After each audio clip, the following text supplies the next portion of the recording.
Any weapon built specifically to exploit the peninsula's terrain would have an edge. So, when South Korea produced its first domestically designed tank, Seoul took the mountainous terrain into full account.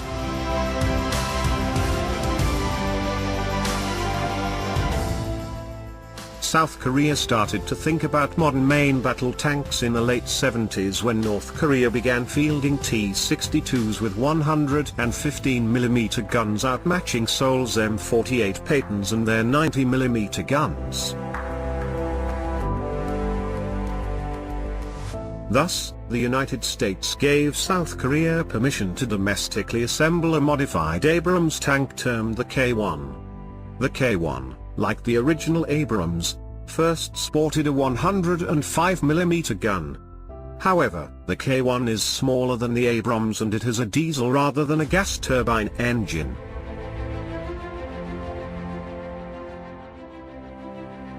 The K-1 also has an uncanny, superficial resemblance to the larger American tank, so much so that US troops stationed in Korea nicknamed it the Baby Abrams.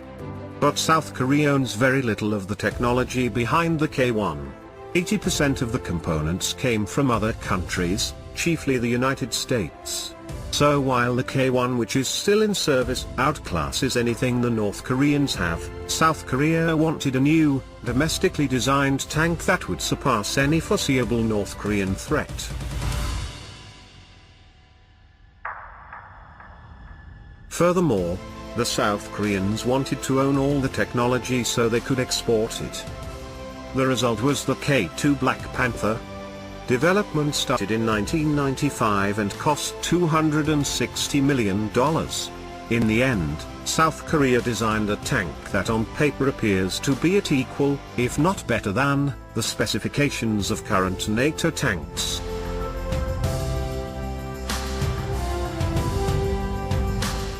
To achieve this, the Koreans looked all over the world for inspiration, technology and know-how and combined it all into a formidable machine that is distinctively Korean. From Germany, South Korea developed its own version of the Rheinmetall 120mm L-55 gun, which is a full 1.3 meters longer than the 120mm L-44 caliber gun used on all Abrams tanks and older Leopard 2. With a longer gun comes greater internal pressure, so the L-55 gun has superior muzzle velocity. From France, South Korea adopted its own version of the Leclerc's autoloader. Shells are loaded from the back of the turret, via a machine gun-like belt, allowing it to fire 15 rounds a minute if rounds are continuously fired and not accounting for target acquisition, reacquisition and lasing. The tank's fire control system is a technology transfer from France's Thalys, so it is likely again using some Leclerc technology. As an advanced fire control system it is highly automated so even Korea's conscript crews can learn it quickly. Once a target is acquired, the gun and turret can automatically track it without further human intervention.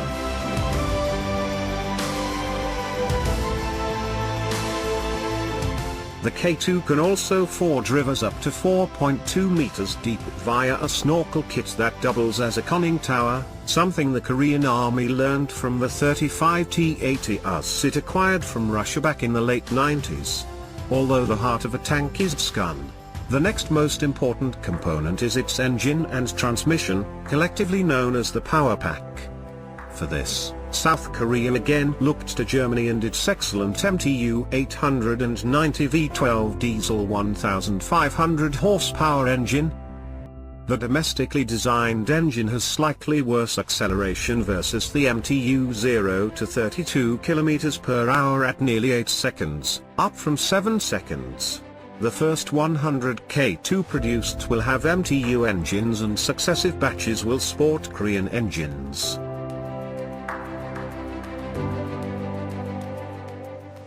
Yet, despite the foreign influences, there are some original native innovations.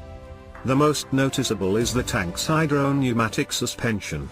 Originally developed on the K-1, an improved version allows the K-2 to lower or raise its profile. Like a low-riding street car it can kneel, sit or lean in any direction.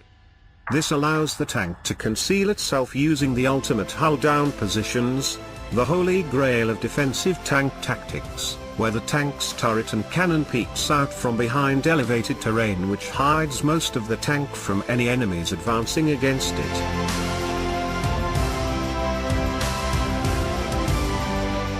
Next is the use of a millimeter band radar in conjunction with the K2's fire control system. Although South Korea didn't invent millimeter band radar, its integration and application of it is unique.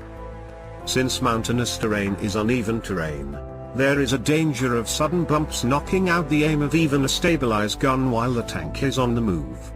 The radar predicts uneven terrain and slightly delays the trigger. When the gun realigns with the target, it fires. In terms of armaments, the Black Panther has a range of standard heat and tungsten core sabot rounds, but in addition it has a unique round all its own. With lots of hills there are lots of little valleys for enemy tanks to hide in. When the K2 uses its suspension to sit, it can elevate its gun to a near mortar-like angle to indirectly fire a millimeter band radar guided top attack round. Once fired, the round deploys a parachute, selects a target and shoots a molten projectile into the thin top of an enemy vehicle. Germany and Israel have similar rounds, but only for artillery because their tank guns cannot reach the necessary elevation angle. Called the Korean Smart Top Attack Munition, or KSTAM, it can reach out and touch someone 8 kilometers away.